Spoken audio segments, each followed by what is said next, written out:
নারদ বলছে তো অবশ্যই, এই কথা বলে চলে গেল।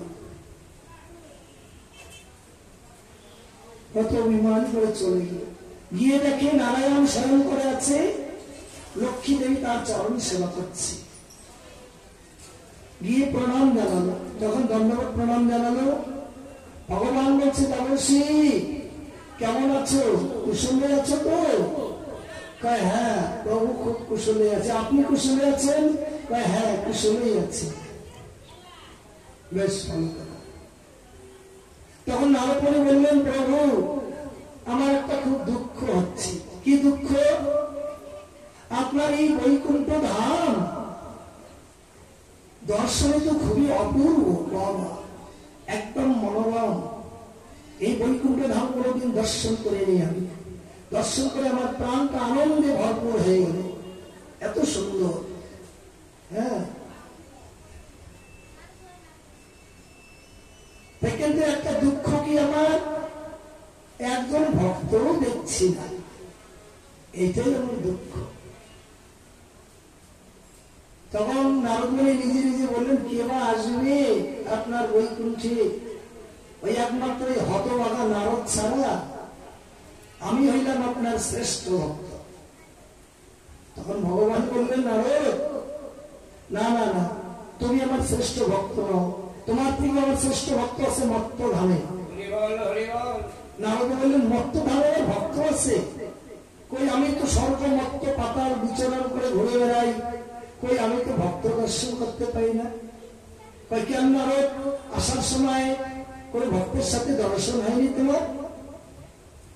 তখন নারদ বললেন হ্যাঁ প্রভু দেখা তো হয়েছে। তা ও তো নিচু যা, ও তো মুচি।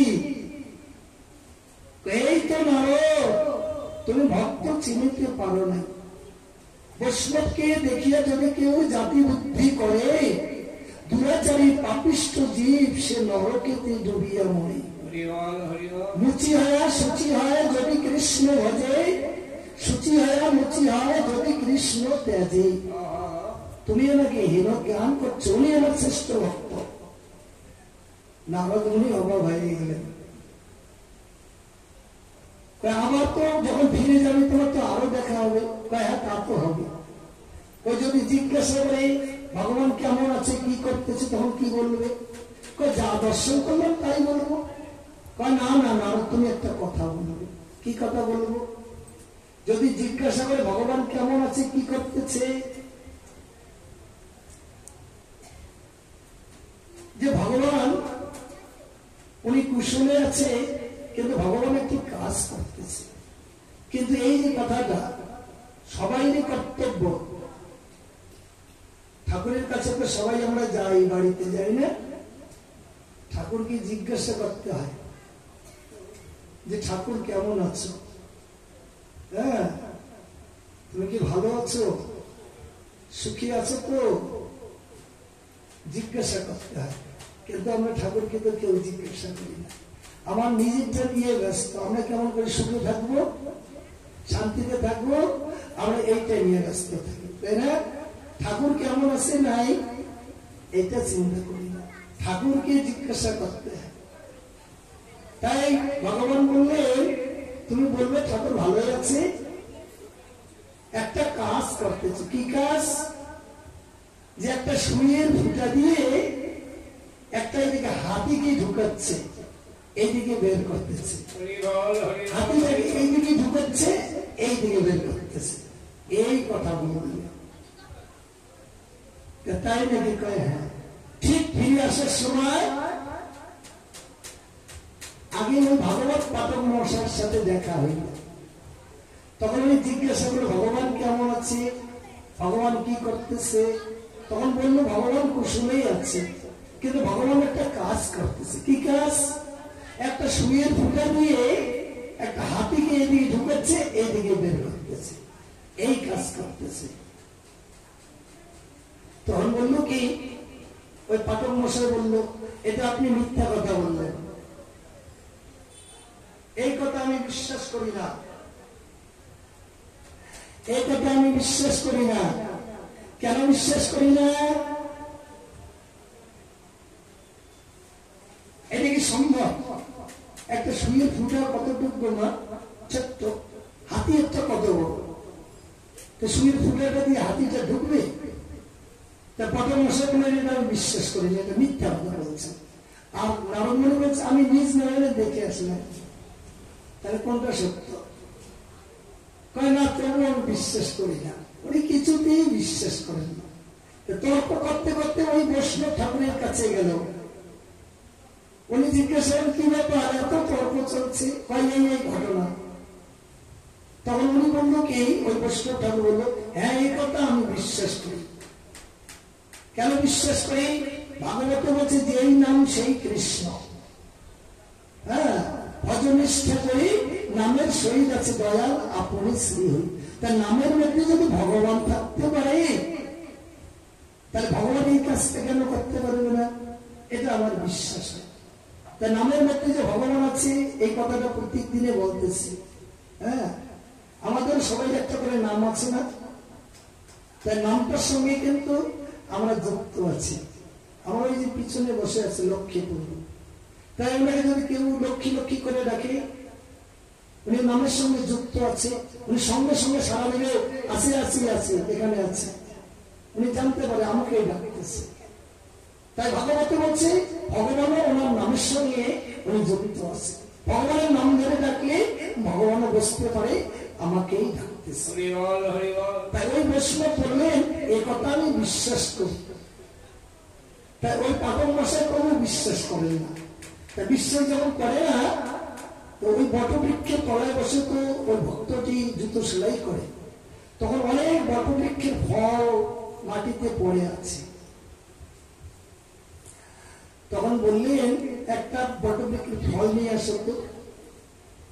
ফল তখন একটা নিয়ে আসলো, ফলটাকে ভাঙেন। ফলটা যখন ভাঙলো দেখে সরিষার থেকেও ছোট্ট ছোট্ট বীজ। বটবৃক্ষের বীজ কিন্তু সরিষার থেকেও ছোট ছোট। তাই তখন ওই বৈষ্ণব ঠাকুর বললেন আপনি যে বিশ্বাস করেন না হাতিটাকে সুইয়ের ফুটা দিয়ে ঢুকাচ্ছে, তা আপনি বলুন তো পাঠক মশাই, এই যে দেখো বটবৃক্ষটা, তা বটবৃক্ষ তো বিশাল বড় বটবৃক্ষ। আচ্ছা বলতো এই বটবৃক্ষটা সবার আগে, এই বটবৃক্ষটা এত বড় বটবৃক্ষটা কোথায় ছিল? কোথায় ছিল বলো? এই যে দেখো সরিষার থেকে ছোট্ট বীজ, এই বীজটার ভিতরে এত বড় বটবৃক্ষটা লুকিয়েছিল, ছিল না? না মিথ্যে কথা? এতটুকু বীজের ভিতরে এত বড় বটবৃক্ষটা লুকিয়েছিল।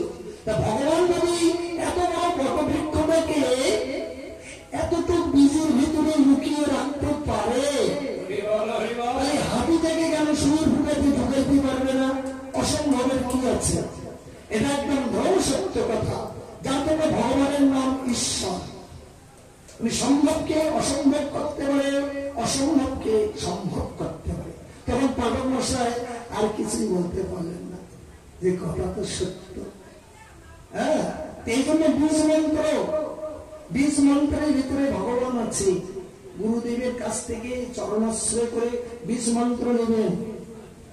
যে গুরুদেব মন্ত্রটা দিবে ওই মন্ত্রের ভিতরে ভগবান আছে। ভগবান বলছে আমি বীজ মন্ত্রের ভিতরে থাকি।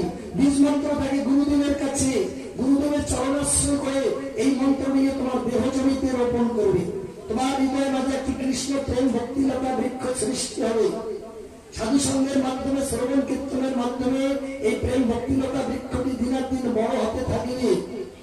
যেদিন আমাদের দেহের অবসান ঘটবে, জীবাত্মা প্রেম ভক্তিলতা বৃক্ষের উপর আরোহণ করে মৃত্যুধাম কোন বৃন্দাবনে ভগবানের চরণাশ্রয়ে পৌঁছে যাবে। জয় জয় রাধা কৃষ্ণ।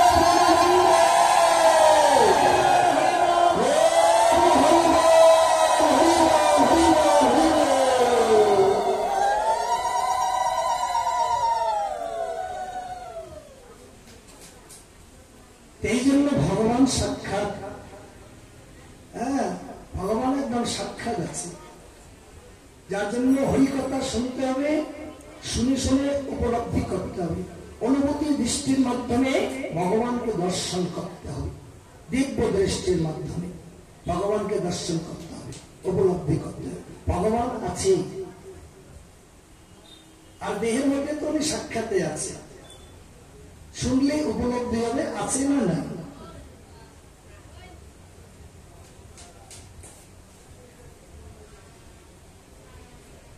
তাই অতুল সম্পদ দেখি কি বলে ব্রাহ্মণ, আপনে তারিয়া খায় প্রীতি কারণ, অকত বৎসল গুণ দেখায় ভবনে, প্রেম ভক্তি মোর যেন হয় তার শনে। তাই সুদামা ঠাকুরের যেমন ঠাকুরের নাম করতে করতে সন্ন্যাসতালিকা হয়ে গেল এক রাত্রেতে। শাস্ত্রে বলছে যে ঠাকুরের নাম করলে পরলোকে, আমরা যখন পরলোকে গমন করব, তার মানে ওইদিকে আমাদের বাড়ি তৈরি হইতে থাকবে। যত নাম করব তত ওইদিকে অট্টালিকা তৈরি হতে থাকবে। আমরা গিয়ে থাকবো কোথায়? যার জন্য ঠাকুরের নাম করতে হয় সবসময়। হ্যাঁ, আর নাম করিলে ভগবানের সঙ্গে প্রেম হয়। ভক্ত বলেছে, প্রশ্ন করছে ঠাকুরের নাম করলে কি হয়?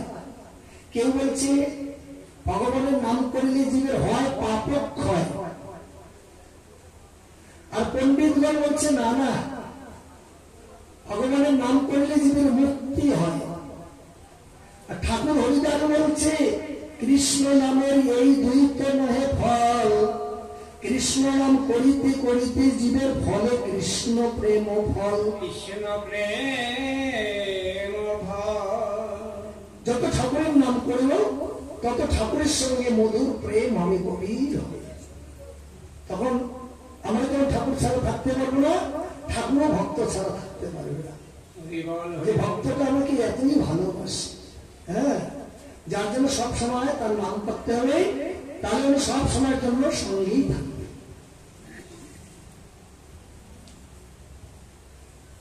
দাস্য শোক রহে যেন জনমে জনমে, কোন কালে নহে যেন মোর স্মৃতি ভঙ্গ, ভকত জনের সহে হয় মন যেন সঙ্গ, ভকতের না বাড়াইয়ে ধন সম্পদ, সুখভোগ না বাড়ায় না দেয় রাজ্য পদ। তাই ভগবান ভক্তকে ধন ঐশ্বর্য দিতে চায় না। কেন দিতে চায় না? ভগবান বলছে অনেক ভক্ত আছে ভুলে যায় ভগবানকে, হ্যাঁ, অহংকার এসে যায়, এই জন্য ভগবান দিতে চায় না। কেন দিতে চায় না? তাই ভগবান মহাপ্রভু বলছে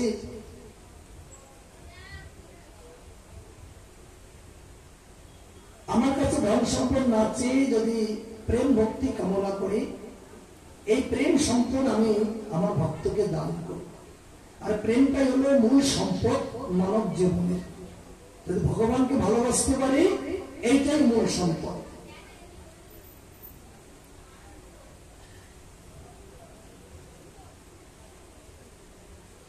ভক্তের হিতকারী মহাবিচক্ষণ, এই রূপে মনে মনে চিনতে মহাবুদ্ধি, কৃষ্ণে মন ধরি বিপ্র রহে নিরবধি, এই রূপে মনে মনে ভাবিয়া চিন্তায়, বিষয় লম্পট বিপ্র নহে অতিশয়, সুভোগ করে বিপ্র মান করি হরি, কৃষ্ণ ভক্তি সাধি বিপ্র কৃষ্ণে তেমন ধরি, ভকত সত্যম বিপ্র এই রূপে বৈশে, পূর্ণ কলেবর বিপ্র কৃষ্ণ ধ্যান রসে, ভক্তি ভাব করি করল কৃষ্ণ আরাধন, বৈকুণ্ঠে চলিল বিপ্র খসিল বন্দন, শুনায়ে শুনায় দেবা এ পুণ্য চরিত, ভক্তিযুক্ত হয় তার খণ্ডয়ে দুরিত, ভক্তিরস গুরু শ্রীল গদাধর জান, ভাগবত আচার্যের মধুর সদান।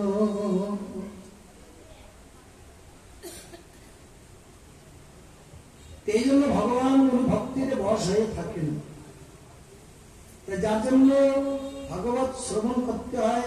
এক ভাগবত হচ্ছে ভাগবত শাস্ত্র, আর এক ভাগবত হলো কৃষ্ণ কৃপা পাত্র। দুই ভাগবত মিলিয়া দেয় ভক্তি রস, ভক্তের হৃদয় মাঝে ভগবান হয়ে যায় বশ। এক ভাগবত হচ্ছে ভাগবত শাস্ত্র, আর এক ভাগবত কৃষ্ণ কৃপা পাত্র, মানে গুরু বৈষ্ণব, এরা কৃষ্ণ কৃপা পাত্র। দুই ভাগবত মিলিয়া দেয় ভক্তি রস, ভক্তের হৃদয় মাঝে ভগবান হয়ে যায় বশ। হরিকথা শুনতে শুনতে ভগবান ভক্তের হৃদয়ের মাঝে বশীভূত হয়ে যায়। হ্যাঁ, কেন? হরিকথা শুনলে ভক্তি লাভ হয়। ভক্তি যখন এই হৃদয় আশ্রয় গ্রহণ করবে, সেখানে যখন ভগবান আশ্রয় করে থাকবে। ভক্তি যেখানে আছে সেইখানে ভগবান আছে, এখানে ভক্তি নাই সেইখানে ভগবান নাই।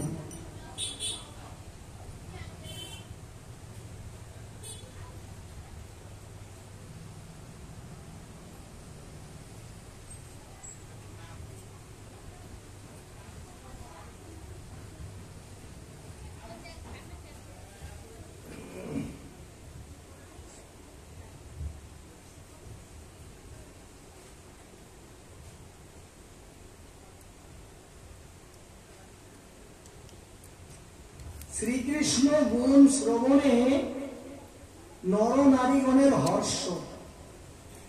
ভগবানের গুণের কথা, লীলার কথা শুনে নর নারীগণ আনন্দ উপভোগ করছে।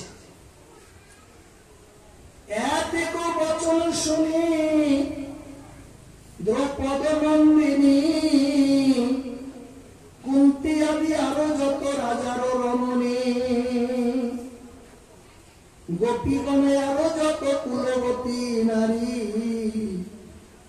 বিস্মরিয়া বিস্ময় ভাবিয়া রহে কৃষ্ণেতে মন ধরি। এই রূপে নারীগণে মেলি, পুরুষে পুরুষে কথা হাস্য রস করি। শ্রীকৃষ্ণ পাদপদ্ম দর্শনার্থ মুনিগণের আগমন। এই যে গোপনারীরা, ব্রজের গোপীরা সবাই মিলে কৃষ্ণের গুণের কথা শুনে তারা আনন্দ উপভোগ করছে, হাসতে আরম্ভ করলেন। শ্রীকৃষ্ণ পাদপদ্ম দর্শনার্থ মুনিগণের আগমন। মুনি ঋষিরা ভগবানের চরণ দর্শন করার জন্য তারা আসতেছে। কেন কালে মুনিগণ ভুবন পাবন, কৃষ্ণ দর্শন হেতু করল আগমন। বেদব্যাস নারদ চরণ যোগেশ্বর, বিশ্বামিত্র শতানন্দ, অসিত দেবল, বামদেব, ভরদ্বাস, ভৃগুপতি রাম, বশিষ্ঠ গৌতম, ভৃগু, যাজ্ঞবল্ক নাম, পুলস্ত কশ্যপ, অত্রি মুনি, বৃহস্পতি, মার্কাণ্ডেয়, বৃত্তি, ভদ্র আদি মহামতি, অগস্ত্য, অঙ্গিরা মুনি সনকাদি করি। কৃষ্ণ দেখিবারে গেলা মুনিগণে মেলি। এরা মুনি ঋষি, এদের নামগুলি যে বলল, এরা সবাই মিলে কৃষ্ণ দর্শন করার জন্য যাচ্ছে। আর এই মুনি ঋষিরা কিন্তু শ্রেষ্ঠ মুনি ঋষিদের মধ্যে শ্রেষ্ঠ মুনিগণের নাম এখানে বর্ণনা করলেন। আর এক একজন মুনির এরকম সাধনার বলছিল, ভগবানকে দেখা মাত্রই ভগবান সামনে চলে আসে, এরকম সাধনার বলছিল তাদের। শ্রীকৃষ্ণ বলদেব ও যাদব পাণ্ডবাদি কর্তৃ মুনিগণের পূজন। তাই শ্রীকৃষ্ণ এবং বলদেব, যাদব পাণ্ডবাদি কর্তৃ, এরা মুনি ঋষিগণ যখন আসলো, তারা নিজ হাতেই তাদের পাদ প্রক্ষালন করলেন,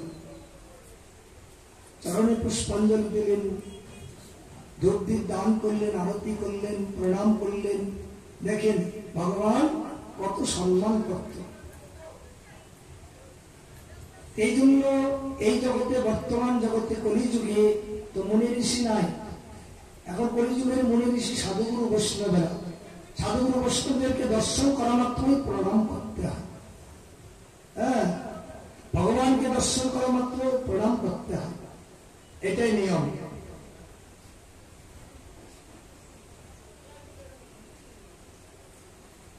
দেখিয়া সম্ভ্রমে লোকে উঠিলা সকল, যুধিষ্ঠিরী আদি যত নিরুপতি শেখর, রামকৃষ্ণ বসুদেবী উঠিলা সত্তরে, দ্বন্দ্ব প্রণাম করল চরণ নিয়রে।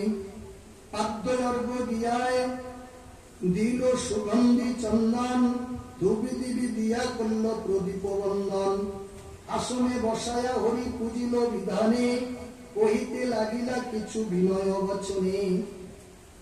এই যে মুনি ঋষিদেরকে পাদ্য অর্ঘ দান করছে, পুষ্পাঞ্জলি দিচ্ছে, ধূপ দীপ দান করছে, প্রণাম করছে। এইরকম ভগবানই কত শ্রদ্ধা করেন। অনেকের মানুষের মধ্যে আছে দাম্ভিকতা, অহংকার, অভিমান, তারা শ্রদ্ধা করত না তখনকার যুগে। যেমন নারদ মুনির চরণে চন্দ্রকান্ত মহারাজের অপরাধ হয়ে গেল। চন্দ্রকান্ত মহারাজের অপরাধ হইল,